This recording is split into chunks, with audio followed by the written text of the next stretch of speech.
Welcome to Board Gamers Anonymous, the podcast about board gamers and the insane fun we have at the table together. This is Chris. Hey, and this is Anthony. And this is episode 471, the 18th Annual Golden Geek Awards nominations. We'd like to thank all our Patreon backers for helping us bring you a brand new episode. Hey friends, we're back, and this week we got the picks that are out there for the annual Golden Geek Awards. This is the big, powerful, yellow disc coin awards that takes a look at last year's games, and based on a couple fun categories, we're going to go through all the possibilities out there, and we're going to make some nomination picks this week. Yeah, we're going to tell you what to vote for. That's what we do. That's right. Yeah. Well, because like last week we're like, hey, vote, nominate us. That'd be awesome. And then we're like, actually, we should tell them what to nominate completely. Oh, let's run this thing. Let's run it to the ground, friends. Yeah. So that's the goal today. We're going to talk through what we would pick for the golden. And obviously we had our games of the year from last year, but this is many more in different categories than what we do, and with a little more hindsight because it's several months later. So it should be fun. Yeah, BGG has a good list. A lot of great games out there. Again, if you're not a member of Board Game Geek, you should definitely try it out. It's a free membership to get on there. Gives you access to a couple more things like files and making certain pictures bigger. And if you're a gamer out there and you haven't seen Board Game Geek, you're missing out. There's a lot of great stuff there. So This is just yet another opportunity to take a look at some games that we played or maybe have not played, and make some recommendations for your choices for the Golden Geek Awards. But we'll get to that in our feature review. But before it comes up to that, Anthony, that's going to be our super duper long feature. We got some acquisition disorders happening this week.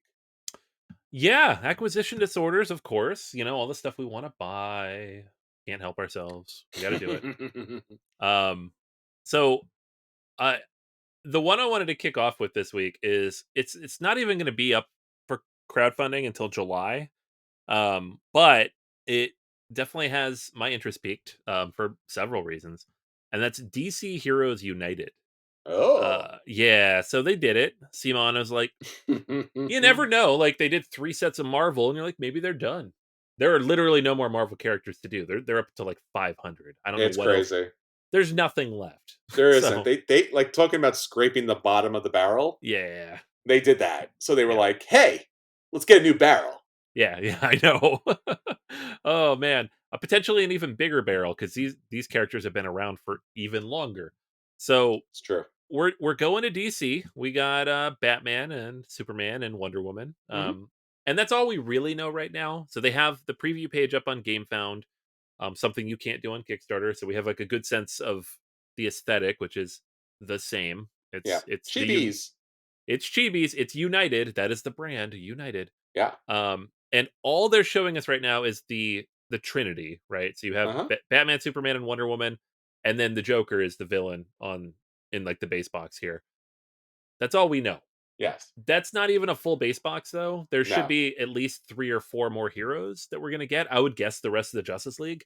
So like probably the Flash and Cyborg and Aquaman. But we don't know.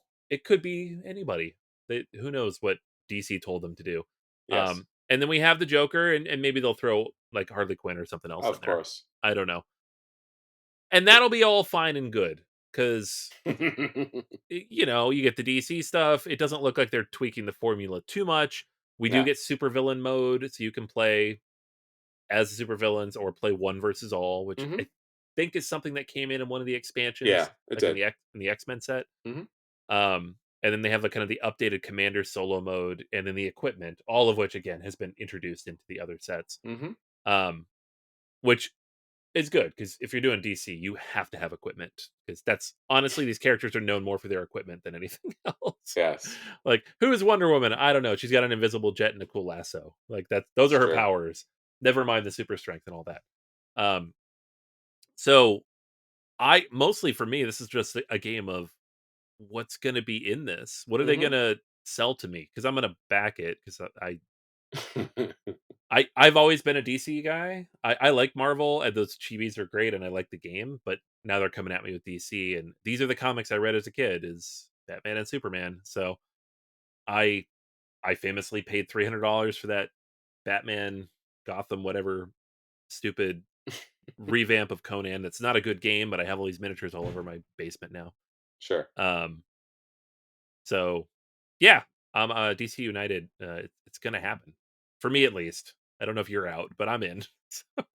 Yeah, I'm out on this. I'm a DC fan, but I'm a much bigger Marvel fan, and in particular X Men. Mhm. So I feel like my collection is kind of done. I mean, I guarantee that as early in the, I guess, the formation of the page or in a update or release, it's going to be like announced in gigantic bold letters, like you could use this with Marvel United. So Mhm. like again, that 500 plus somewhat characters plus all the DC characters and like mixing them together, like that's a lot of fun, right? Because I don't know, what would Wolverine do to the Joker? We could find out. this this could be a thing, and you could put them on the same teams. But I think the last box, if they didn't do that multiverse box, I think I would consider this, because that multiverse box, I felt like when I backed it, it was really stretching not just my wallet, of course, but Right. it was just like, do I really need this? And I was like, well, the completionist in me wants to have all the things. And obviously that was a foolish, insane idea, because once that started making crazy money, this is only the beginning, right? We're looking at, I mean, this Kickstarter will be enormous, Yeah. but they will certainly have other crowdfundings where I think Batman might get his own crowdfunding version of this next, and then maybe the Lantern Corps, or again, there's just endless numbers of like they might do all the different Earths right in one box, right? Just like the multiverse for Marvel. So I can't go down another. I can't go down this road again.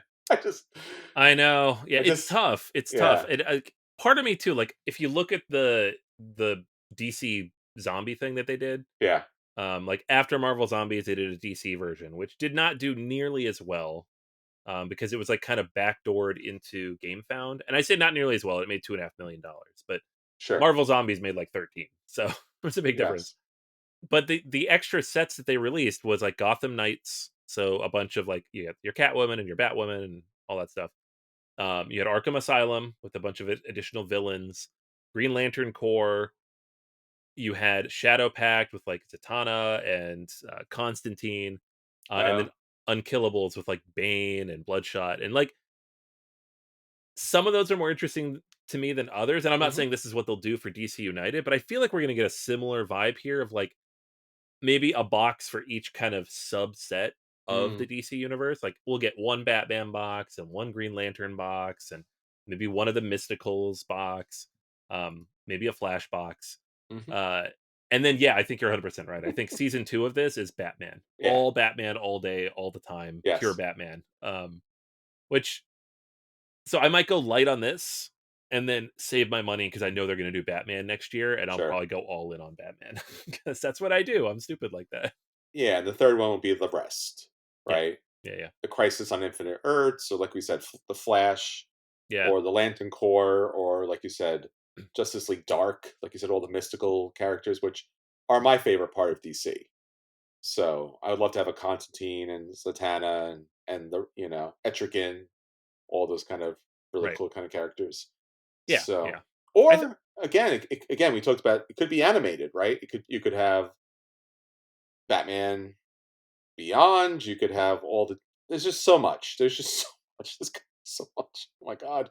it's crazy, and, like, of course they were gonna do this. Yes. Like, I knew they had the DC license because they did zombies, and I was like, Yeah. "Oh, okay," and it didn't really click for some reason. Um, this is not the license I'm most afraid of. We talked about this offline, but I think if they got the Star Wars Whoa, whoa, whoa. license, Don't say that out loud. I said it because I Oh. part of me also wants it. So, Why?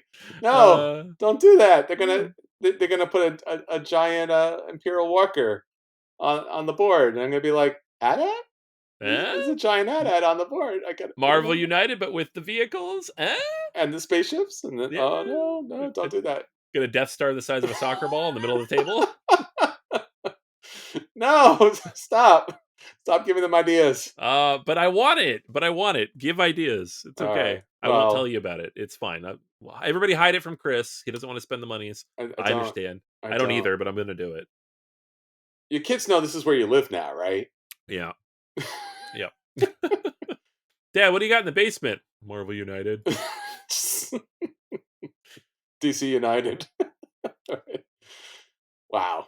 Yeah. Well, it'll be interesting to see how GameFound handles this in comparison to Kickstarter. Yeah. So, I mean, the preview's up. You could take a look at it. It's coming out in July 2024, Yep. and there's already 900 and some odd comments here. So, I feel like the publishers of this campaign, I think like I mean, obviously, it's always good to get information. I think they're going to regret it just because like the speculation and all the comments and things like that. Yeah. The So problem ends up being people get in their head what they want, and when you don't do that, they're like, "Why didn't you do what I wanted?" yeah, And there's a million things you could do here. So again, I know Marvel has a ton of characters. I'm not saying DC has more, but they have a lot of characters and a lot of versions of those characters, and sure. they've been doing multiverse for longer than Marvel has. There's so much stuff they could do here. Speaking of which, Marvel United Multiverse hasn't shipped yet, so Right. Yeah. I mean, it's supposed to ship before this one goes up. I certainly hope so because Yeah. that's good. That's also another big set, and also shipping costs are a thing now too. Not that they were, So much. not that Yeah. they weren't, but they are now. Yeah. The one nice thing about DC is you don't really have the giant stuff, right? You don't have Sentinels, you don't It's have true. Galactus or anything like that. All the big super bads in the DC universe are the same size as everybody else, Mm. right? You don't have like these ginormous things that are going to cost you $200 on their own, like Galactus. There's a couple giant characters. There's a couple, not many, but Yeah, I know, but nobody like that sticks out of my head of like I have to have that. Like sure. the Galactus, they announced that I'm like that's really cool. I kind of want Yeah, it. it's true. Like in the DC universe, I'm like I don't know. Like Superman has some villains that are really big. You could have like a Starro, I guess, like a really big Starro. Yeah, Like, anti-monitor, but yeah. yeah. And you can have that lady who gets very big. Oh, like Giganta. Yeah. Yeah. So I Meh. don't know. I'm fine without those. She just looks like a giant lady. I don't think anything of her costume is anything particularly Right. notable. I mean, they could do a giant Aquaman box, or maybe that's an expansion, right? There's two Aquaman movies, so Yeah. how about a Zack Snyder box where Ugh, gross. Well, I it's mean, not gross. Then I can skip it. That's cool. but then later they'll put good stuff in it, but it'll be four more boxes. Yeah, but it won't even really be good. It'll just be better than it was, and everybody will Yes. say it's good, and you'll look at it and be like, "Is it good though, or just better than what it All right. was?" How about all the miniatures are in black and white? Because that's what he did. What is right? That was Yeah, yeah. yeah. I'm good. I'm good skipping anything related to that. We'll see. Yeah. Follow Anthony's journey down as, as he backs the next six crowdfundings of this somehow. Right.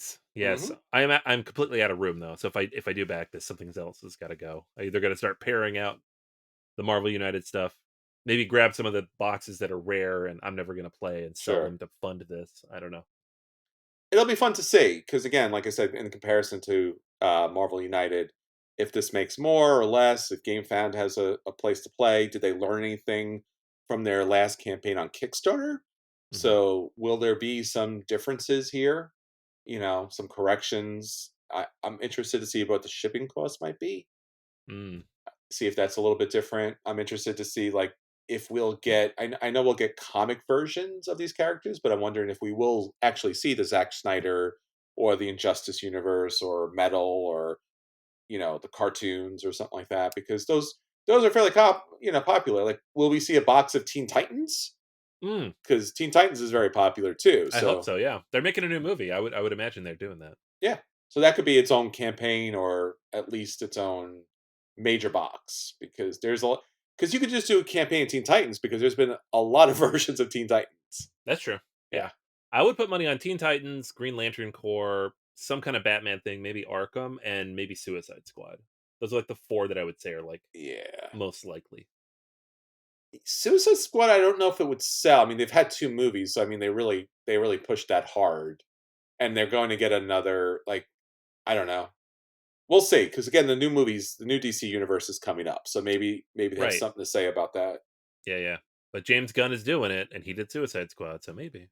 Yeah, and he's bringing out a lot of the weird stuff. Yeah, he likes S weird stuff. so, we might see some of those, or even the Golden Age, like, the stuff from, like, World War II kind of Yeah, characters and heroes. yeah. Maybe we'll get Superman punching out Hitler. That'd be cool. Howling Commandos, all Yeah, that kind of stuff. So yeah, it'll be fun. And because again, if you're a fan of DC at all, it's always fun to see all the different characters pop up here and see if there's anything new. I think if they put a Batmobile, I think we'll lose Anthony for good. But oh my gosh, Batmobile's happening. Chris said it. It's happening. Give me the Batwing, Batmobile. how about some Batwings? Because I they already have my Batmobile from the Monolith campaign and my sure. T-Rex. So give me more big stuff. I'm fine with that. Because I think that's the only area that I think they could go in that they haven't gone in is vehicles. Yeah, Because it's kind of I could see that, right? There's different locations. Why don't you have vehicles? And and I'm sure again they can almost like they would obviously make miniatures to fit in the vehicles as well. And I think people would lose it because DC has more of the iconic vehicles by far in comparison to Marvel. Marvel really doesn't have. yeah. I mean, most of them are Batman, but yeah, Yeah, but yeah, like you said, you have Wonder Woman's jet and other things of that nature. that's Unless true. they did unless they did models of, like, the Legion of Doom or the Justice League or the Mm, Titan Tower or the Satellite or something like that. Again, that could be the big stuff you were talking about. that is true. Yeah, put it in the S middle of the table. yeah, because again, that's a giant piece of plastic. Right. Yeah. So, yeah, it'll be good to see. So, check it out. It is on GameFound.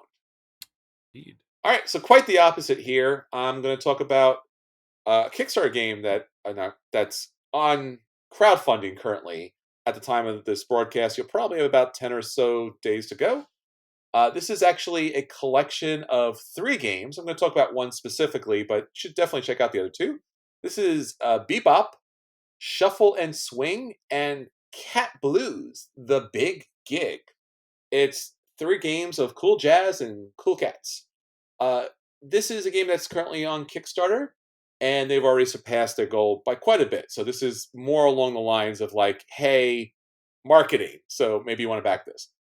What initially drew my attention was the artwork to these 3 games, very unique from each other, very interesting. Bebop seemed to be the most cool, hip kind of version.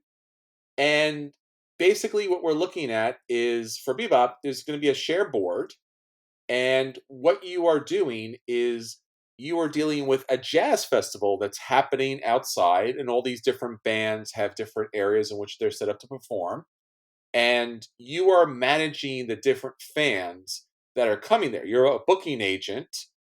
I never thought I would be interested in being a booking agent, but yeah, you're a booking agent, and your job is to managed is abstract where you are controlling different areas of the board, like an area control game. So you are setting up like I claiming this area and this area. Like again, you're booking the different locations based upon what bands are playing and what instruments you're playing. So you're reserving these different seats. And then there are dice, and the dice are rolled because you have different types of fans that want to come to see the jazz concert, and they're all interested in different music styles. So the dice go into these really cool little seat tiles that are on the board, and based upon the seat tile, again, that's basically what you control, right? That's your color on the board. And then the dice, if they match up to the performance that's happening on that little section, you're going to score points. So it's an abstract area control game with a lot of cool looking dice that have instruments on them. And it looks like a little fun, cool, interesting kickback. And you can, again, there's two other games here as well. So if you're interested in the music scene, I would recommend looking at this campaign because all of these games look really fun and unique. Shuffle and Swing, great components, great circular board. I love circular boards. You don't see that out there enough.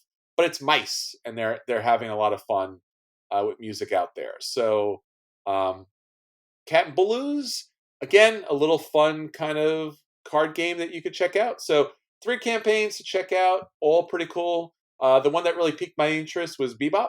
It's currently on Kickstarter, $59 to back it, or again, you could pick up the bundles depending on what kind of bundle you want to pick up. So again, Kickstarter, Bebop, Shuffle and Swing, and the Cat Blues, the big gig. Yeah, this looks really cool. Yeah. I thought it was gonna be a Cowboy Bebop thing. I was Aw, disappointed at first. duh. At first, I was like, "Oh man," and then I was actually looking at the campaign page, and I'm like, "Oh no, it's okay. I'm okay Yeah. with this." Yeah. It's a yeah, now you got me disappointed by this. But the boards, the components, everything looks really cool. They've already had 5 campaigns back and come out, so I think you could feel confident about this. And yeah, nice little surprise on there on Kickstarter. All right, so that's everything that we want to hit the table. Anthony, let's get on to our feature review. So, our feature review this week, of course, is the Golden Geek Awards. In particular, we're talking about nominations. They take the best games from 2023 and the best podcasts from 2023. We'll talk about that a little bit later. And they ask everyone in the Board Game Geek community to help them nominate these great games for, again, their Golden Geek Awards. So, Anthony, we have a bunch of categories up here, right? Yeah, it's a lot. There are, I think, 16 categories. Now, I will be totally transparent here. We're probably going to skip at least 2 of these that we Okay. just have no knowledge about. We'll give honorable mentions. Yeah, The categories are there. yeah. We'll guess randomly at what we think should go there. But yeah, there's certain things that we just don't play, and you all know that if you're listening to this, you know that we don't play a lot of print and play games. Sure. But I highly respect the people who make them. It's awesome. Yes, thank you Um, for making cheap games that we can actually afford. I know, yeah. um, but yeah, there's a million things here, and I think it'll be fun. We're gonna go through each of them and throw out some possible nominations based on what we think would fit well, because they don't really fully define these categories. They're letting us define them, Yes. which is fun. And Sure. then Sure. telling you what we think maybe would be, what honestly what we would personally nominate or what we have personally nominated. Definitely. So, all right. So first up, we've got the light game of the year, right? So this is the how do we want to define light? Because I feel like even you and I sometimes disagree on what light is. Hmm. And again, we're not talking about actual weight of the game. We're talking about the weight of the game. So, complexity, right? The Right. cognitive load. It yeah, it is. But like if we're thinking about like the only metric we have, which is incredibly flawed, but it's what we have, the board game geek weight. What is light? Like up to 2.5? Yeah. Again, like I think it's well, fives are you have to be serious about this. Like Right, right, right. I don't think anyone goes 5 unless and they tend to be lifestyle gamers, right? Like if you're doing a 5, which is typically I would think we're looking at war gamers Yeah. and maybe 18 double X. I think that's like the solid 5 categories. Yeah, and occasional Lacerdas. I mean, a 5 for Lacerda, His maybe. heaviest games are like high fours. Okay. Well, at the fours, then let the 4 to the 5, right? That's going to be your like heavy euros, right? Yeah. Like you said, Loceros and such. Then obviously 3 to 4s, medium, 2 to 1s, 2 to 3s are light, and then 1 to 0 is just it's a game experience sometimes, more or less, as far as like it's a game kind of by name, but it's Right. more like it's a maybe it's a party game, or it's like roll and move kind of thing. It's not really like you don't need to be there for the game to actually be fully played, right? It makes the decisions on its own. Right, So yeah, which yeah, we don't even consider those. If we're talking light games, we're talking games we would actually play. absolutely. Um, So I would say obviously anywhere from a 0 to 2 to a 2. okay. I think a 3 to 4 is kind of medium weight. I mean, I have to be respectful. Like we do a podcast about tabletop games, to be Yeah, fair, right? yeah, Like yeah. we are like we have to be, and when we think about games, talk about games, we don't talk about like what's heavy to us because obviously I don't think we're, the general public. We have to think I about what's heavy to the general public. I do think we skew though a little bit because, like, for example, the American Tabletop Awards were just announced, Yes. and their heavy game of the year was White Castle, That's the White Castle, ridiculous. No, I'm just and kidding. yeah, Yeah.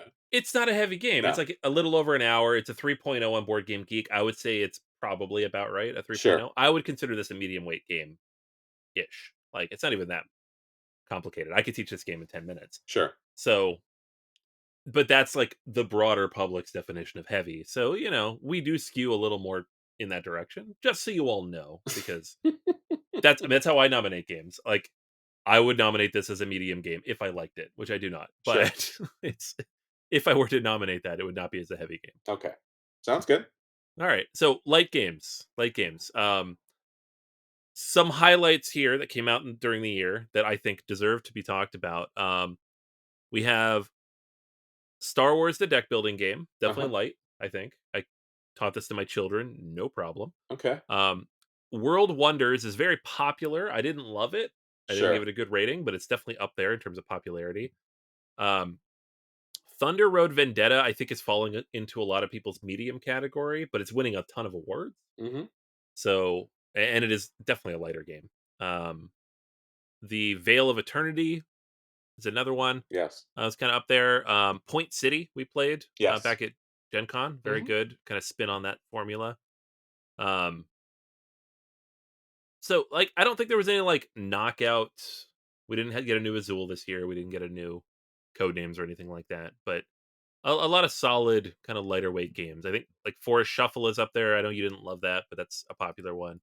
Um, Sky Team is I think the highest rated light game from last year right now. It's weird that again, like without going into like we just said, they are a little heavier, Hmm. right?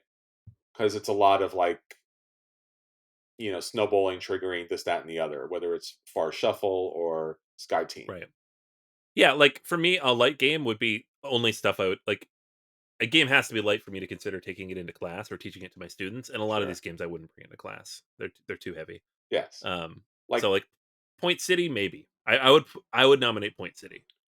I actually agree with you on this, and the reason why is this was a conversation we had at Long Island Tabletop Gaming Expo, where Will was the one who said, "I don't really like these kind of games." He doesn't Right. lean towards the medium or the heavyweight games, and he was like, he gave it a chance at Gen Con, and we all played it Hmm. together, and he was like, "Oh no, I get this. This is Mm, fun. This is," and I'm like, I thought that was a big endorsement right. because Yeah. again, you want a light game to play for people who don't play these types of games. Right. So it's family members or non-gamer gamers. Hmm. So because again, a lot of times we think gateway games, but gateway games, they're light, but they're a challenge. So yeah, I certainly feel that it fits along that line. So yeah, I would go along with that as well. Yeah. Yeah. I think it's a good pick. Another one I'll throw out there that I don't think you agree with as much is Imperial Miners. For me, that was a really good light game this year. Sure. Um, but yeah, I think Yeah, I mean, as far as like like it's just too short. But again, right. it as far as like a light game is concerned, like yeah, I would say so. I Right. would agree with that because again, you're only taking typically one new action and then you're following back up taking the other previous actions you already taken. It's very light. Yeah. So yeah, I think that might even be lighter than Point City. I think it is. Yeah. Yeah. It just And again, considering Imperial Settlers and the other ones, they're a little bit heavier, of course, too. Mhm. Mhm. Uh, the only other one I think that we didn't mention was probably Boob, which again, um, Boo. sounds it's the Halloween ghosty version of Boop, and I think it's an abstract game, and it's two-player, so maybe it Mhm. fits with the two-player category, but that is that's a light strategy game, and I speaking to the publisher, he was like he had to kind of reinforce the fact that like it is still a strategy game. It's not a kids game. You're not going to sit down Right. there and just be like, "Hey, giant cute kittings," kind of thing. Right. Yeah. Yeah. And then again, there's a lot of expansions on here as well. So I'm kind of again depends like Canvas had an expansion which I don't know if it Yeah. brings the game back to the table, but that's also another game that I've played with family and friends who are not gamers, but they can put together pretty pictures because literally allows you to like bring up the pretty picture and then you could win the thing, which Right. is fine. So yeah, a lot of good stuff on the light side that's actually good games. Mhm. There's also Welcome to their collector's edition, which I guess again it's out here, but I feel like it shouldn't be because just a new version of the same game. I don't know. It feels like that. Sure. So all right, cool. So yeah, I'm gonna go with yeah. I think Point City definitely Right. fits in the because it did what it said it was going to do, and it did it for us and other people as well. Yeah. Yeah, 100%. And the thing too about the Board Game Geek Awards is you can nominate more than one thing. So, And you can nominate the wrong thing because it, you know, like, yeah. The system is kind of, I'm just gonna say it, it's bad. yeah, I think it's a bad system, but but you do have infinite freedom. yes, So, that is a thing that is true. it's true. Alright, so let's look at medium games, which honestly is, like, the bulk of what we play, Yes. because these are the games from, like, a low 2 to a high 3 that we can actually get to the table. They don't take too long. You can teach to people in a reasonable amount of time. Once you get to the heavy games, which we'll get to, it often requires much more time and space. So there are a lot of games here I would consider, and I guess we'll just try to boil it down. Sure. The game that's going to win is Earth. Yeah. We're not going to vote. I'm not nominating that game. I'm not voting for that game. I don't really like it very much, but it's definitely going to win based on what we've seen of other awards so far. Yes. The runner up or the game that could upset it is Dune Imperium Uprising, Wow. because this game has Yeah. shot right up. It's already in the top 200. People are just like throwing their other copies of Dune out the window to get this one, which I think is silly because the existing version of Dune is very good. Especially with the expansions. Yes, yes. I haven't played Uprising, but I can't imagine liking it more than what I have with Uprising with the two expansions. Yeah, they kind of, and they've done this with other games, but they've kind of brought. I thought that was too soon, but maybe Hmm. they're doing that in connection with the movie. Yeah, and Direwolf just kind of churns through things. They release a new thing every year, so Well, it was like by the time you had all three, now it's yeah, right. Well, the two expansions came out in the same calendar year too. It was crazy. yeah. And then a year and a half later, we have a new version. Maybe they both came out because Uprising was being like put together.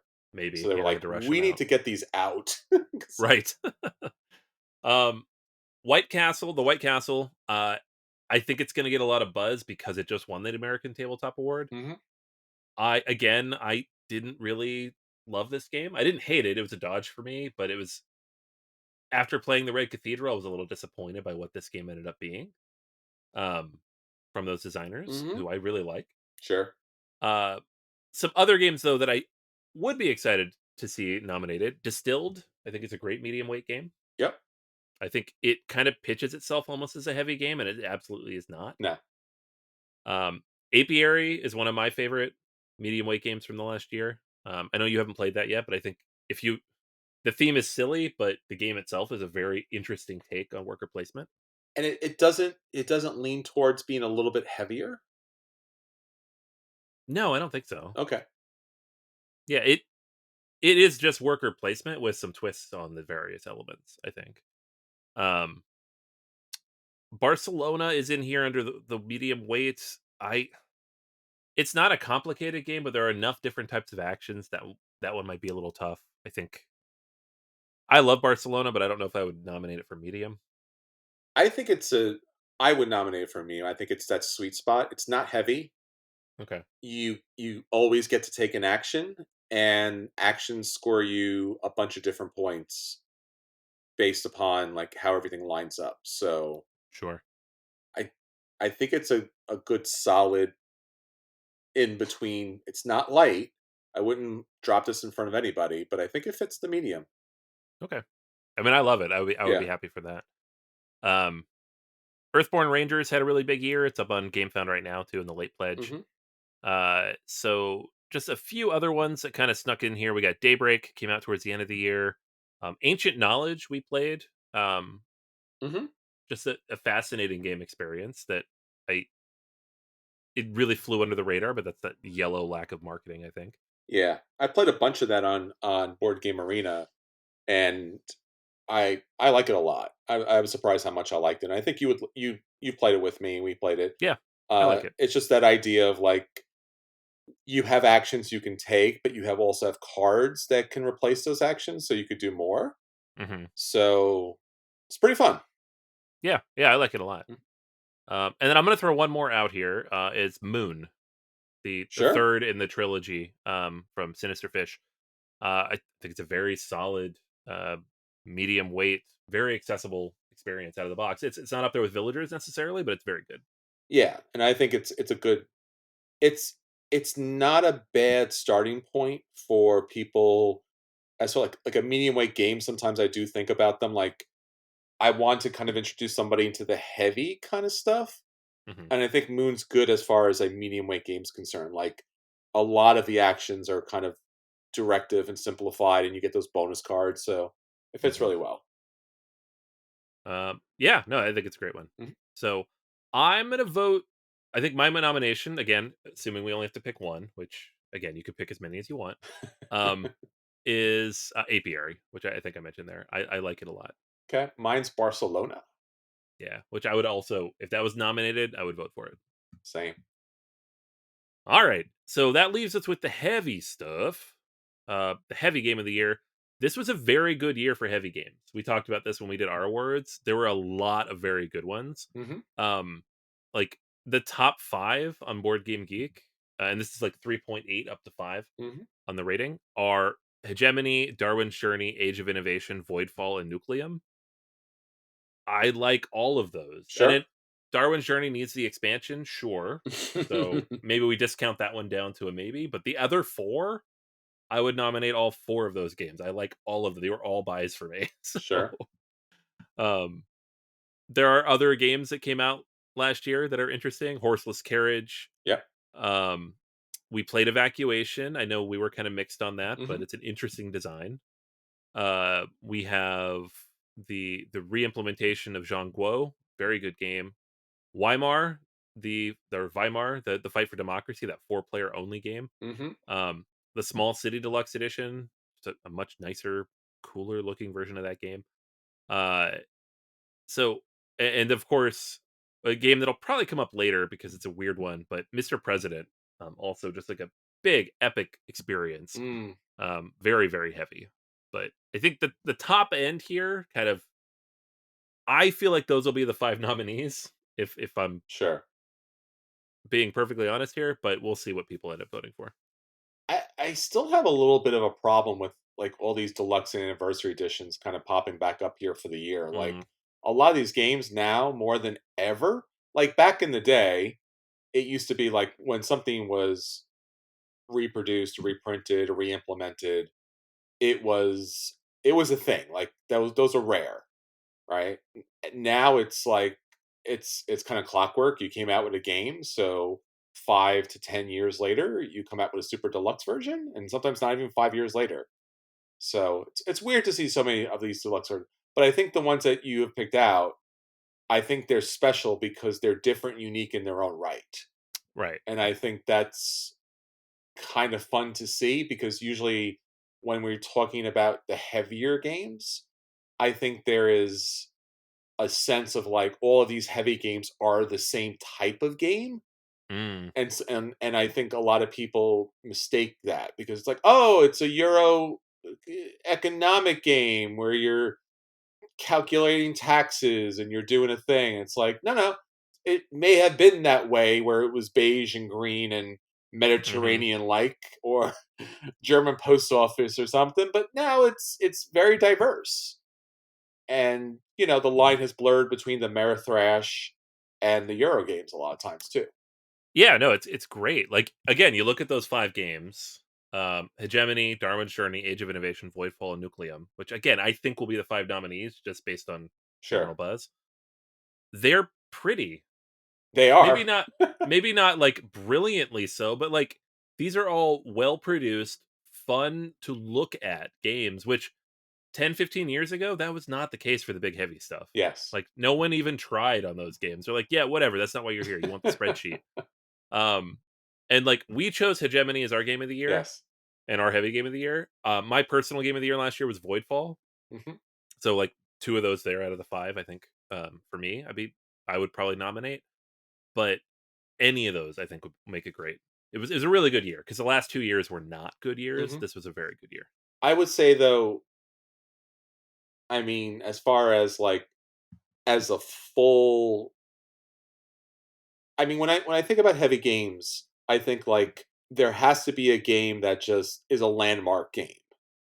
And and again, it has to have like landmark status as far as like it's got to be heavy, it's got to be significant thematically in some way. The rule book and everything that goes along with it. That's why Hegemony won for us. Mhm. But again, if you did not like that flavor, there are several others to choose from. Right. But yeah, I'm going to vote for Hegemony. Yeah, that's fair. Yeah, I that's my number 2, so I'm with you.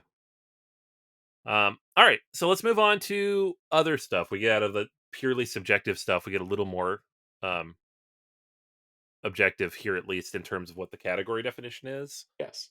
Best two-player game.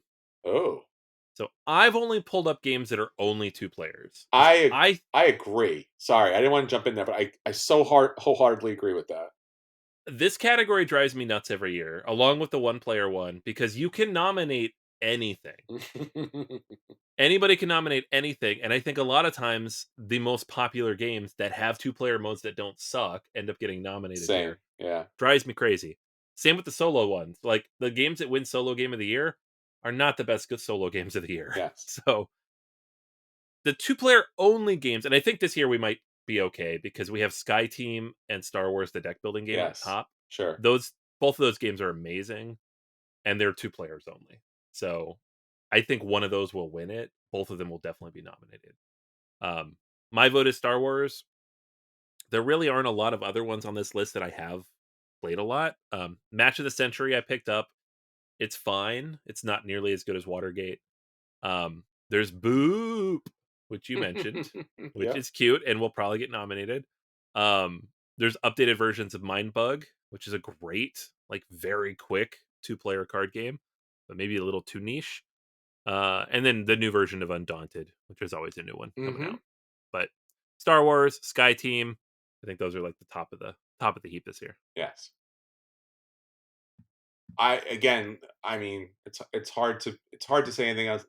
I mean, Star Wars as far as an IP is concerned, just because considering the original trilogy and nothing else, because nothing else was produced after the original trilogy. And I say that also because, to be fair, like once you get outside of the original trilogy, especially the newer stuff, they go out of their way to make things very gray and like there's multiple factions and things like that. Like the original Right. trilogy is like there are two factions, they fight each other, Hmm. two-player game makes all the sense in the world. So it fits very well. And I also, for a Star Wars game, I was surprised it gave us something new. Yeah. And Yeah. Yeah. I that was one of the things I was very surprised about because I'm like, I have played all the Star Wars games, and I mean I played all the Star Wars games, and like, you will not impress me with this game. Like, and it did, and I'm surprised, and I have to admit it, I am surprised. Like the CCG that recently came out, I was like, this is a good game. It did not surprise me because it basically did what a lot of CCGs do. It was Right. good, which was, I guess, that should have been kind of surprising. But the deck building game for the price, for what the two-player, which it is a two-player game. It plays so well as a two-player game. Mhm. So, because it's a two-player game, and I agree with you, and I'm fanatical about this. It should be a two-player game, or if it's a solo game, it should be meant and played for only solo. Don't stop giving me these co-op games. I know you don't agree with me, Anthony, but dear God, stop giving me these co-op games and saying they're solo games. Like That I that that I do that. that I play the games. I play co-op Yeah, games yeah, yeah, solo. I yeah. get it. No, that one's tricky though because there are some co-op games that really are better solo. Better solo than versus made to be solo. Like I got to give Yeah, but I got to give but it's good. yeah, but if it's co-op, it's kind of already made to be solo. That's how it's But designed. that's a bad co-op game then. It is. It is a bad co-op game, but it's a good solo game. Is what I'm saying. So is it like one of those things it could play up to 6 players. It's a co-op game, but it's so bad as being a co-op game that it goes all the way around to being a solo game? Yes, you got it. Oh You're a man. smart guy. You got it. Oh no.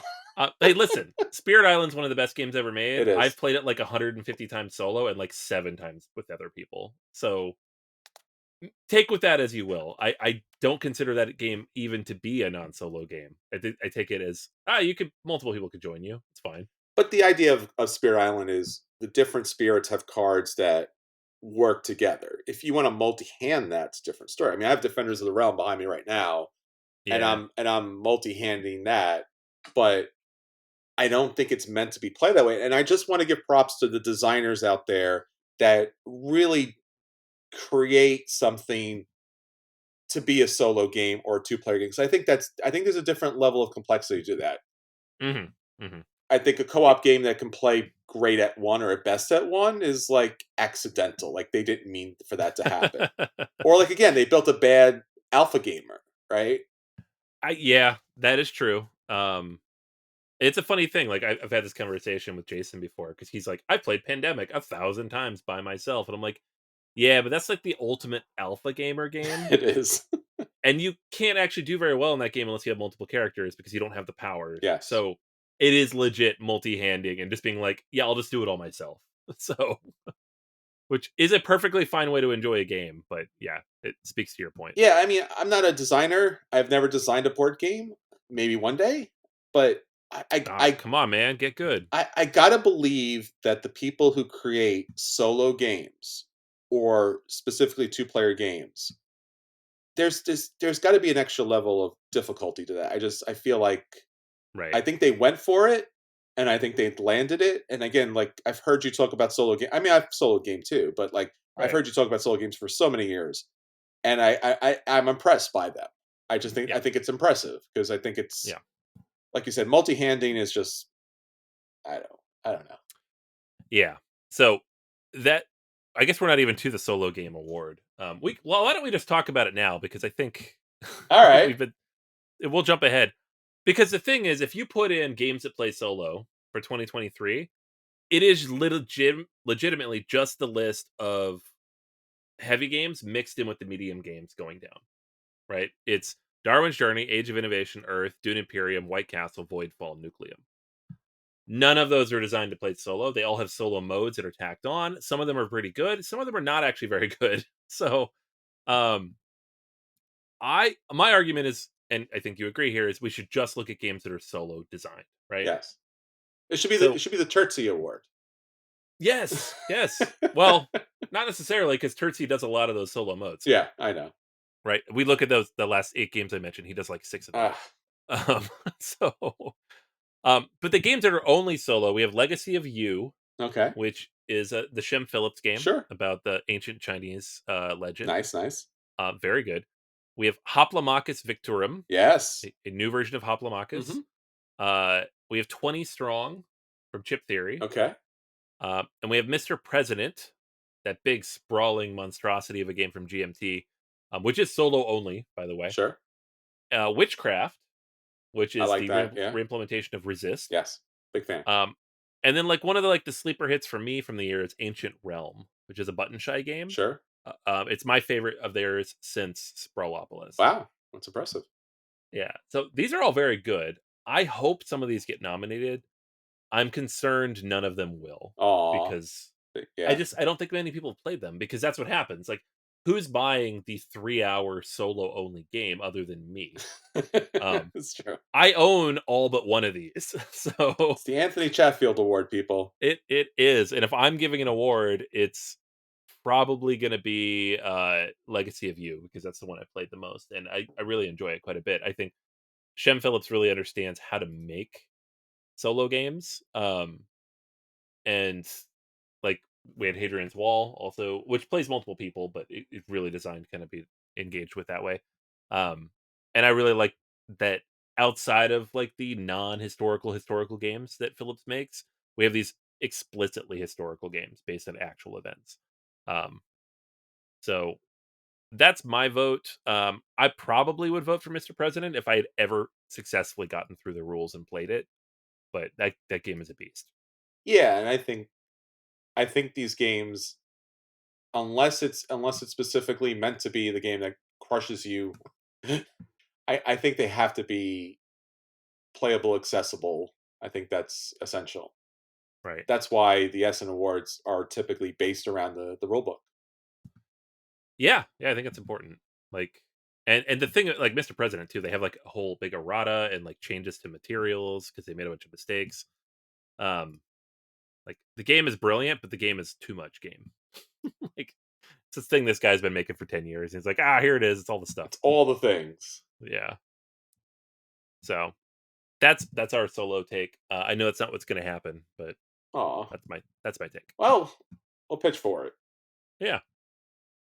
All right. So moving on to best artwork and presentation. Ooh, This is your award, man. it This is is. all It's you. going to be named after me one day. Yeah, it should be. Like, you always have good thoughts on this. I appreciate good artwork and presentation, but I never really, it's not the first thing I see. So Sure. um I don't know that anything really stuck out to me personally this year as being like exceptionally beautiful. Maybe I'm wrong. Is anything like jump out at you? Well, it's a hard one, right? Because it's artwork and presentation. And I really Mhm. feel like, again, to show true appreciation to artists, artists are not always game graphic designers. So you'll have some beautiful artwork on the cover or on the cards, or sometimes multiple artists. But the graphic designer, maybe that's along as far as what we're thinking about the presentation. Mhm. Again, it could also be miniatures, so maybe your sculptors Mm. out there as well, they deserve the love. I guess it would also be very easy to give this award to one of the anniversary super deluxe versions, because Nah, boo. I Don't do that. know. As I said, it's the easy, kind of simple kind of thing. Because now with all the crowdfunding stuff out there, it's kind of a given. Mhm. Again, like if I would say, like back in the day, Abyss, right? Abyss is one of the most Mm. dramatic covers, wonderful artwork for the board, for the cover, for the box. I mean, the word Abyss is not even on the front of the box, and then the artwork on inside's great. The graphic design is not the best, so but Mhm. presentation wise, right? It has this little bowl of like I guess little pearls. I don't know. It's a thing. Usually, again, Ian O'Toole is the dude. Yeah. Uh, the one that really stuck out to me, and in part because I think it was unexpected from the company, is Barcelona. Yeah. Uh, Yeah, Barcelona. because there are games that have more elaborate fantasy artwork or like explosion monsters, miniatures. But Barcelona from Board and Dice, they did the thing that I don't think we ever thought was going to happen. Is they asked people, like, Yeah. what is it about our games that are just not doing it? And they knew. They knew, and like, what other games artwork really speaks to you? How does it connect with you? How does it play out? The city of Barcelona, and this is a true depiction. I mean, it's artwork nonetheless, but it's a true depiction. It's not a fantasy, right? And the box looks beautiful. And it does seem like a fantasy world. And when you go look at the pictures online of Barcelona, it does look like this wondrous fantasy village. And again, the artwork depicts the brilliance of the civic design, the way they built the buildings, how they laid out the buildings, and that's part of the game, Mhm. and the social philosophy behind it as well. So the artwork is depicting the gorgeous beauty craftsmanship, but it's also showcasing so many other things that I just mentioned. And when you get inside and play the games, it's gorgeous, it's beautiful, and you are really playing with the art, right? You're trying to make something wonderful. So I would pick Barcelona here. I think it's surprising. It didn't need to Yeah. be, and it went above and beyond. And it just it plays well with the art too. You're playing with the art. You're playing with all the cathedrals and buildings that come into play. I love your argument, and Yes, I don't wanna argue with it, really. I the only really thing I wanna do is call out Voidfall, sure. because this game is borderline impenetrable. Um, it is incredibly complex to the point of being like, This is a "Really, recommend. guys?" This is a recommendation. It is a Okay, recommendation, but the graphic design, the artwork's amazing because it's, a tool, but the graphic design itself sure, is the only reason this game is playable, right? Like, sure. people look at it like, "There's too much iconography." The iconography is some of the best iconography I've ever seen because there's so much stuff, and the game has to communicate that to you as succinctly as Hmm. possible, and it does it. Once you've learned it, it all makes sense. It all clicks into place, Mm, and I've played much less complicated games that can't do that. sure, So that combined with the stark coloring of Ian O'Toole and, like, the beautiful vistas, and, like, it could just be this ugly abstract space game that makes no sure. sense. And I think if they had not gotten him to do this, and if they had not worked with him to get the graphic design right, the game wouldn't work. Yes, And it already barely works. yeah. So, does that make it the best? I don't know, but it makes it maybe the most important. And I think an example where that got close but went off the rails is was it Dark Angel, Yeah. where it has the same kind of aesthetics, Yep. but it's a mess on the board. It's Yeah. just it's 100%. so. I mean, I also want to, and again, I think that's really important, Anthony, because I think when we think artwork, we think pretty pictures, but the graphic design and the integrations for the art to be thematic is essential. Mhm. Just a couple of ones I want to mention. I guess is some of the obvious stuff. The Castles of Burgundy, the special edition, Very pretty. I think is gorgeous. I mean, there's been several iterations of it, artwork wise, throughout the years, and obviously mechanics. But I Mhm. think it's gorgeous, and I think even the miniatures, as far as the city pieces and all the, I mean, it's just great. I mean, it was incredibly painfully hard not for me to back that. I know you backed it, Mhm. and I think it's one of those things where I think if we all had infinite amount of space, I think that would be sitting on a table somewhere in your house and just laid out for play. Because again, the tiles, even if you get just the acrylic tiles without the 3D dimensional kind of thing, I think is great. Mhm. I also want to mention again, we talked about hegemony, but again, as Anthony was saying with Voidfall, hegemony somehow found the perfect balance between simplicity and beauty of the pieces. So it's this blackboard where you're like, how am I going to play this heavy game out? But Mhm. the artwork is very good. The meeples are appropriately colored and screen printed and things like that. And I think that fits really well. Because again, like you said with Voidfall, can you play a heavy game? Yes, the artwork and stuff kind of lead you there. And I think Mhm. that's kind of fun. So Yeah. Yeah, yeah. a lot of great stuff. And again, there's just too much good stuff out there as well. I think Dune Imperium Uprising, I think they've done a just a generally good job across the board. Mhm. It's nice to see. I don't think it's the best, but I think again, Dune as an IP is impenetrable. Yeah. So when and if you ever played the original board game out there, you're like, I will never be able to know how to play this whatsoever. And they're like, no, no, no, we know how to do this worker placement Yeah. and stuff, and it's all very clear and simple, and everyone gets to play it. So yeah, I'm pretty much on board with that. And the artwork is very good too. It's based Yeah. on the movies, but I'm glad that they didn't go with movie scenes because that would be lousy. Yes, it would. Yeah. I was listening to a video game podcast the other day, and one of the hosts was like, "Here's what I've been playing recently," and he mentioned Dune Imperium because it just went 1.0 Yes. on Steam, and the way he was describing it was hilarious. He's like, "This game is ridiculously complicated. And, oh, like, it took me forever. I had to go through the tutorial 3 times, Wow. and it's like the most complicated card game I've ever played. And so I'm listening to this, and I'm like, huh, right. Non-gamers, this is a lot. Yes. Like, if you've not played another deck builder, if you've not played another worker placement game, this is a lot. It's 2 And things, yeah. yeah, it's just out there for anybody to play. And people see deck builder and they're like, oh, it's like Slay the Spire. Like, yeah, but with like 8 other mechanics. So for us, maybe light medium game. For other people, like it's a lot. But I also think we should also mention too, since it is an app, Yeah. when you play the app itself, it's just the board game. Yeah. It's none of that kind of nonsense where it's like, "Oh, It's it's a great. 3D image and it's a this, that, and the other." Like, they trust their graphic design to give you the IP in the most colorful, dynamic way possible, and it works. Yep. Good stuff. Mhm. Alrighty. So next up we have cooperative games. And skimming through this list, I did notice one game that I should have mentioned under solo. And it's listed under co-op because technically it plays 2 players, and that's Siberion, Mm. Yeah. which I picked as my solo game of the year for our awards. I think I still lean towards Legacy of You as a pure solo, but Siberion is very, very good. One of the best Shetty Torbay games in the Oniverse in a while. So just wanted to shout that out because you should nominate it. It's very good. It should be a solo only because nobody plays those 2 players. Sure. Um, Co-op games though. We have Sky Team, 2-player co-op. Yeah. Great, great, great 2-player co-op. They're on a lot of those. We have okay, Voidfall's on here, but it has co-op and competitive modes, which take that as you will. I would rather play it competitive.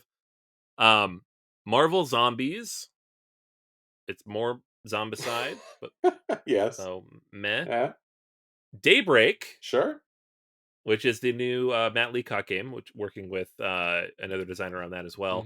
Mhm. But it's about climate change. So Yes. Matt Leacock and Mateo Metapis um, are using the game to communicate about climate change. So I'm actually very excited. I have Matt coming to talk to my class in a few weeks about this game. Very cool. So I think it's a very important game. I wish more people had played it at this point. Sail is a 2-player cooperative trick taking game. Mhm. Very cool game, but kind of hard to find someone to play with. Um, we have Freelancers, a Crossroads game. So a new Crossroads game that is actually very good, but it's cooperative and requires a bunch of people. So Yeah. like it's 3 to 7, which again, like Forgotten Waters is like, well, good luck finding a table for that. Um, Horrified Greek Monsters is a take on Horrified, which works really well with the Greek monsters, so it's not quite as horror based.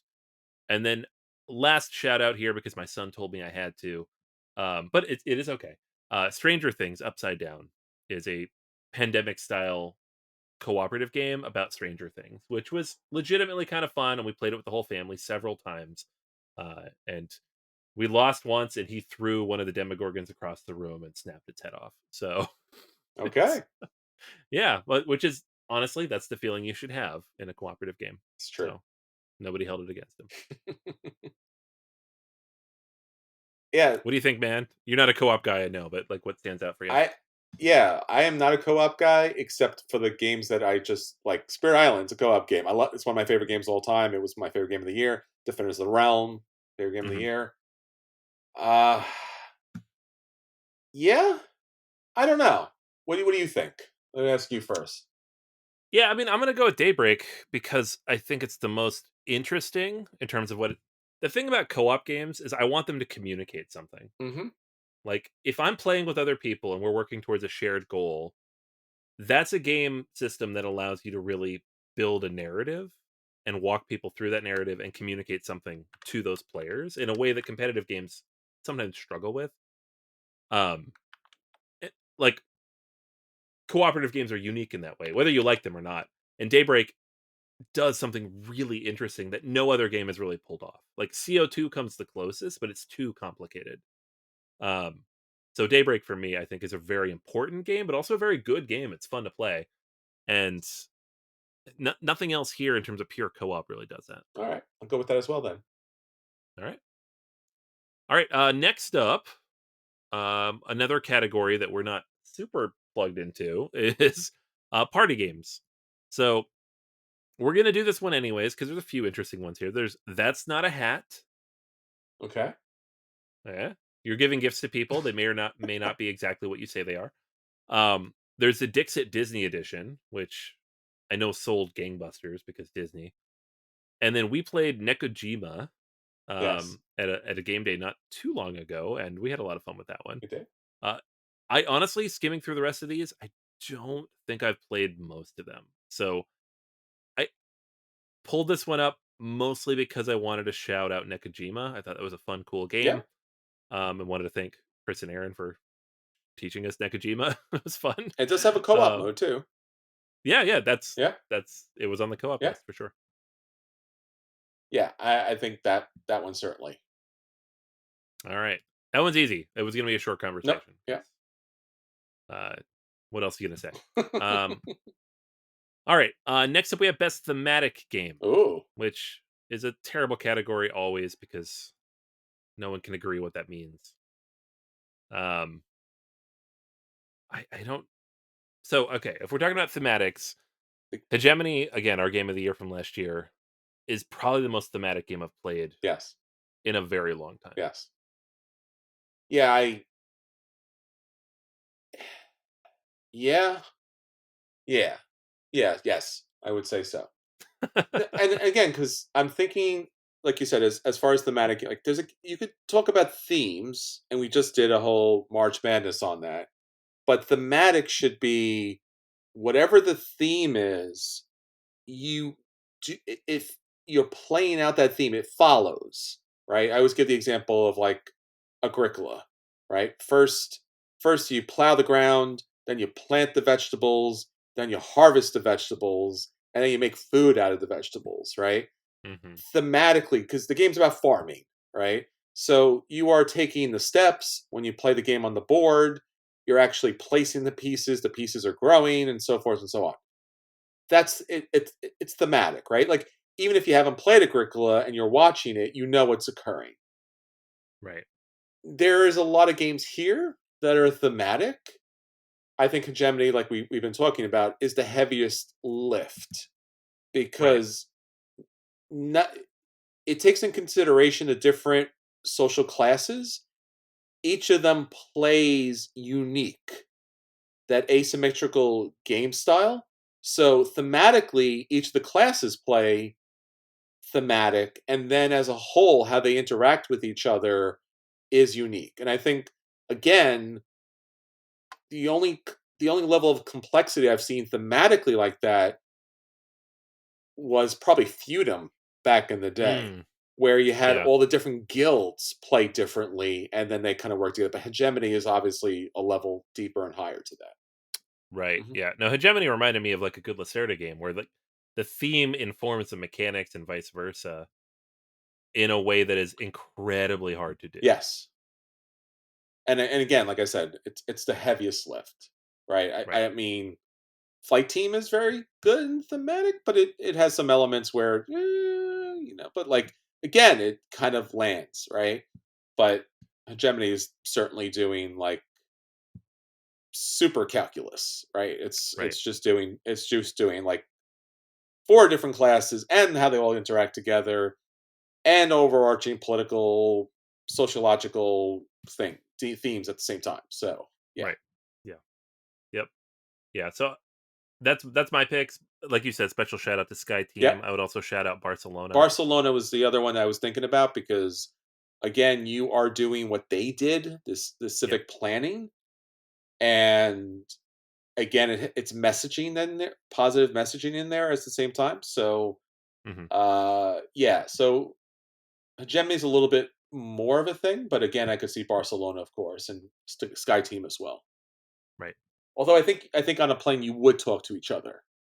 That's true. Yeah. I Yeah. if they weren't, I think the rule is like you only can talk about flight stuff. You can't talk about like just random stuff. I think that's part of the rules, but yeah, I think you do talk to each other. So maybe not Right. as Right. thematic, but it tries. And it's a game. Yeah. It's a game nonetheless. It's an amazing game. It stresses me out too much. I don't really want to play it, but Yes, I love what it is. I love what it's communicating. absolutely. All right. Next category here is one we're gonna kind of skim past because we just don't have enough experience to really talk about these games, and that's best war game. Mm. So vote for whatever you feel in your heart. because I'm looking at this list and I've played none of them, and I don't think that's fair to just guess based on theme. Sure. So, um, It's its own in a its own genre in of itself. yeah, right. Like it should have its own separate awards, 100%, and because again, war just saying war game is kind of, I mean, that's kind of short shrift for it. I mean, it yeah. yeah, yeah. Now some of the things in here you've got like Undaunted next to La Familia next to Last Light. Mm, Those are not the same themes no. or mechanics at all. Yeah, and that's a serious, it's its own thing, and I go to, board game meetups where a lot of war gamers are playing, and they're Hmm. playing very different games from each other. They're not all the Yes, same, "Hey, it's another World War II game." Nope, it's all different stuff and different complexities and thematically very different, so right. Yep, yep. So we'll leave that to our good buddy Game Master Dave. He can yes, tell us what the best war game he is. does. All right, so most innovative game, and this one's interesting because I think we've already talked about the game that we would both pick for this Yes. already. Mhm. So there's Hegemony, probably the one I'll nominate. But what else is there that could be considered innovative? I think Sky Team definitely qualifies for Uh-huh. this. That's a pretty innovative game. I don't know that a lot of these other games are what fall under innovation. They're not doing anything new or different, and that's just kind of the stage we're at with games right Sure. now. Maybe Earthborn Rangers, like just in the sense that it's like post-apocalyptic but positive. Yes. Like that alone, like the theme is innovative. Like I Mhm. like that. Um, but I don't know. Does anything else pop up for you? Like Evacuation, maybe, Yeah. but like Suchi's always doing something a little bit different. But is that a mechanic other people are going to copy? And that's what I think of when I think of innovation. Is like Sure. this is something new and different that other people are going to borrow from. I think you can certainly put that in the list because I think if Suchi's anything, he's innovative. Like, Yeah, yeah, yeah. from game to game, they are very different. It's not Right. like or Feld where they're more or less on the same line, right? It's not points or not polyominoes, so to speak. Sure. So I think that certainly could be in there. And again, like you said, I don't think we've seen something radically different, right? Like if you want to pick a party game, like That's Not a Hat is Mm-hmm. kind of different. Mm-hmm. So that's always kind of fun, to get something different, especially if it's non-gamers, so to speak. And yeah, Yeah. Yeah. And I think like I would throw Daybreak in there as well. sure. It's not doing anything super different mechanically, but again, coming back to the theme, it's finding a way to engage with a very complicated theme in a way that's accessible. That's really hard to do. It's a Leacock special, Hmm. but it's really hard to do. A lot of people have failed. I know this because I've been trying to find a good climate change game for my class for years, and this is the first one that really does it. Yeah, CO2. It's Yeah, kind of a too heavy. It's too long. yeah. It's kind of It's good, but it's too much.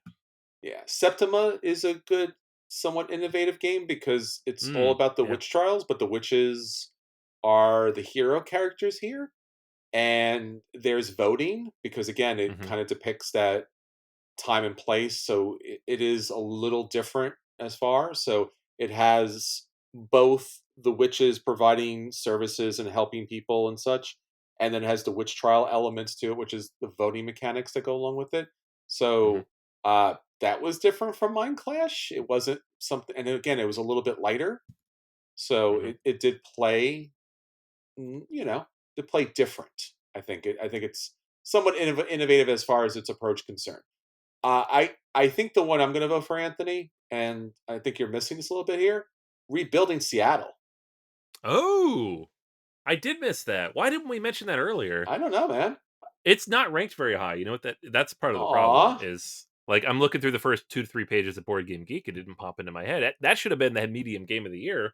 yeah. Let me It's update my nominations. I think for the innovation with the use of the polyominoes, but also Yep. the special boards that come along with it, and just it has a lot of, it should fail. There's no Mhm. reason why that game should pass. It has a lot. It's trying to do a lot, and I think like that game and Dune Imperium, like it does both, and it does both really well, which again was surprising. So It is a brilliant game. I wish more people had played it. same. All right. So that's innovation. It's like a weirdly subjective one that's going to come down to who's played the most of what. I feel like often it goes to a game that is not particularly innovative, but it's interesting. So we'll see. Yeah. Um, It's usually miniatures.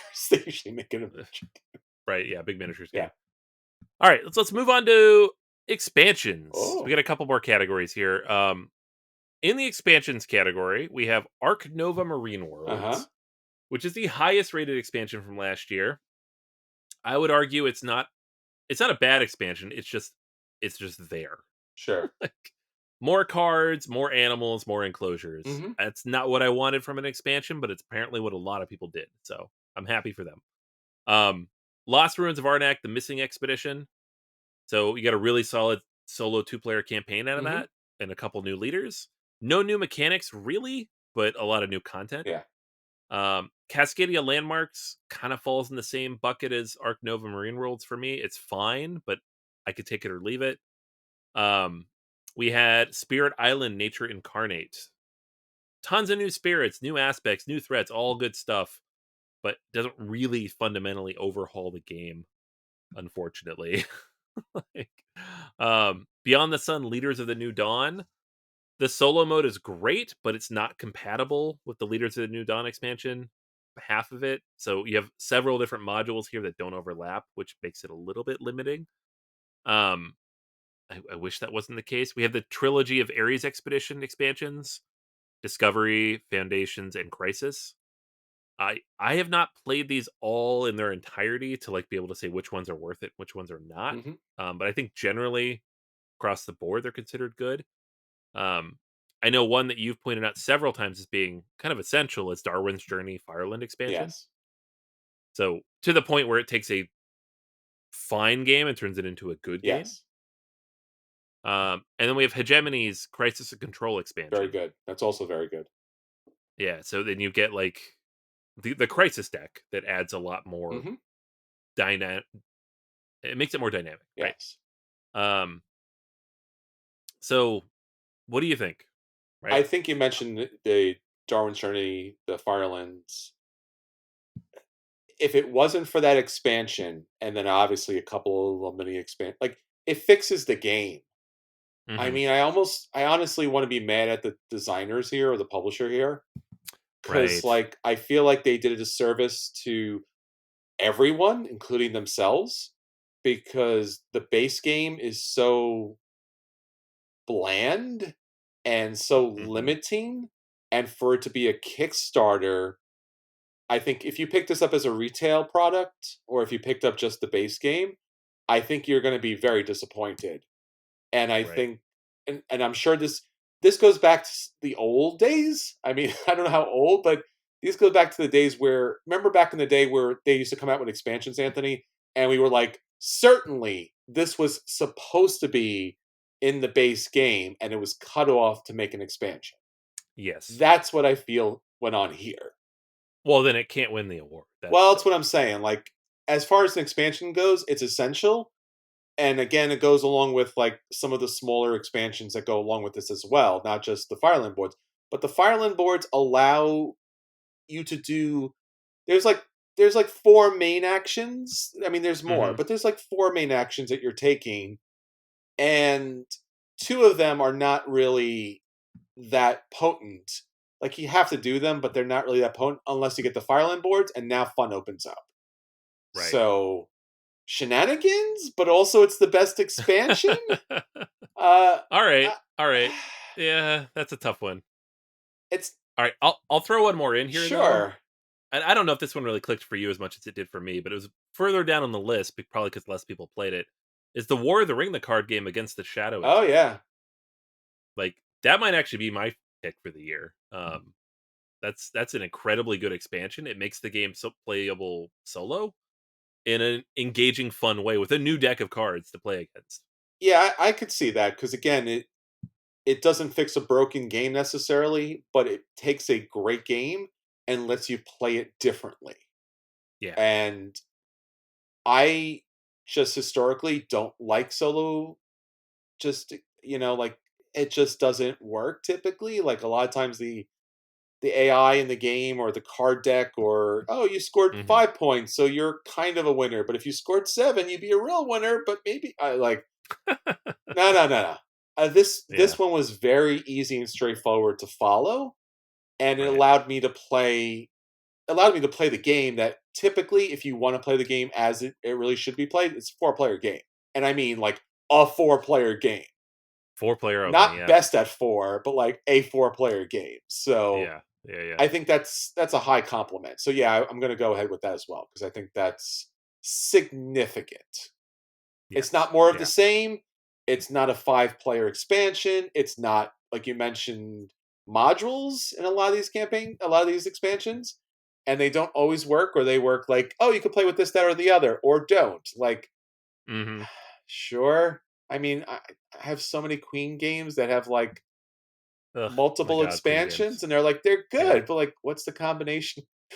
What's the combination I have to play with to make the Yeah. game good? I don't know. We stopped thinking about that. So here's all different pieces. Good luck. Every game has turned into 504 now. Oh my Like, it's goodness.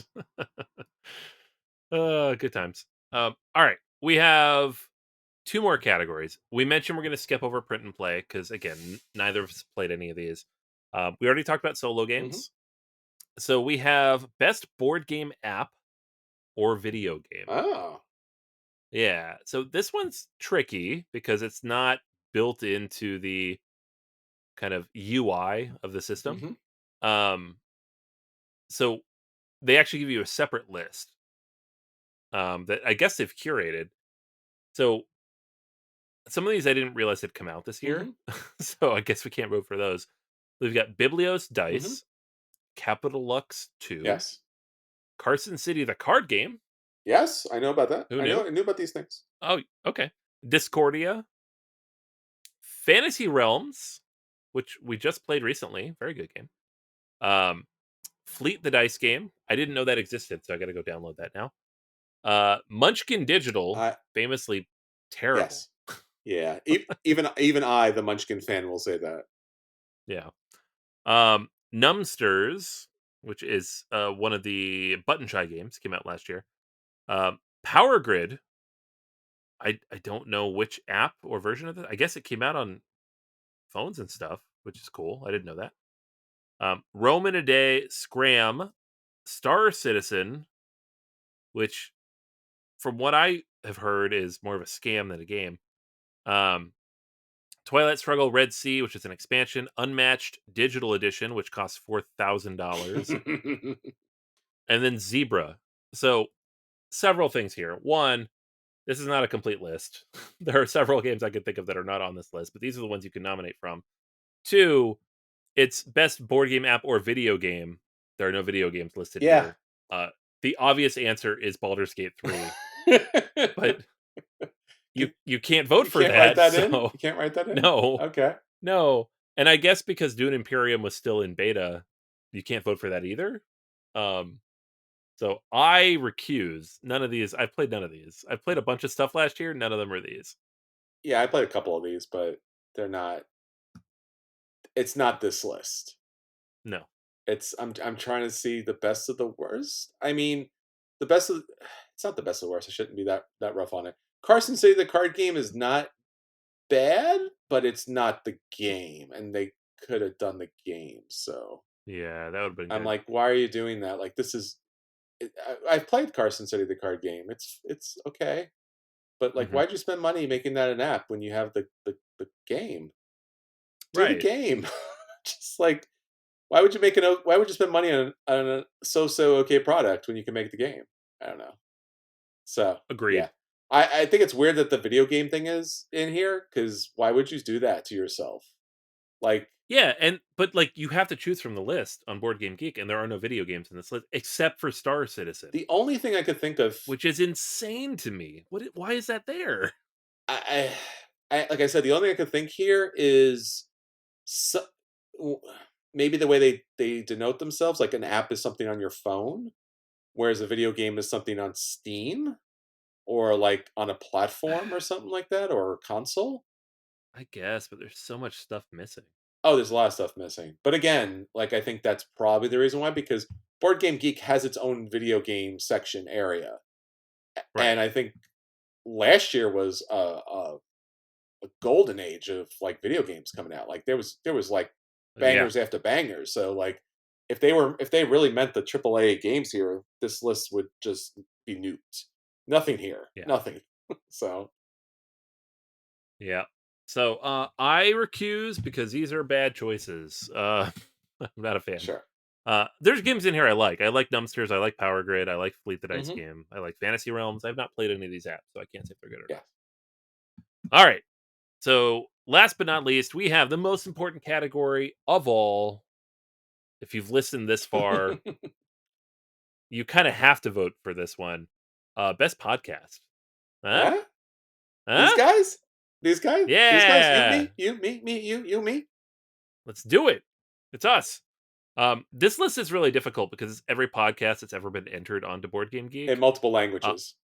yeah, and a lot of these don't exist The, anymore. m- So the vast majority of these don't exist anymore.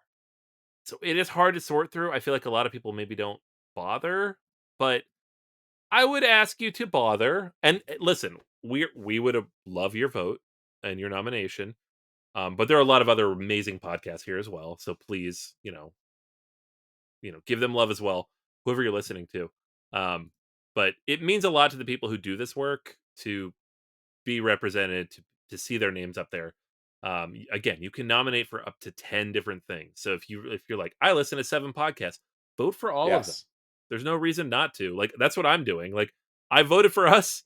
I definitely did that, but I also voted for like the other 5 or 6 board game podcasts I listen Hmm. to because like why would I not do that? Like I appreciate the work they're doing. Yeah, I think with Twitch and streaming and YouTube also, the creators there get feedback, right? There's no comment section on a podcast, right? You Right. can't write or type something in.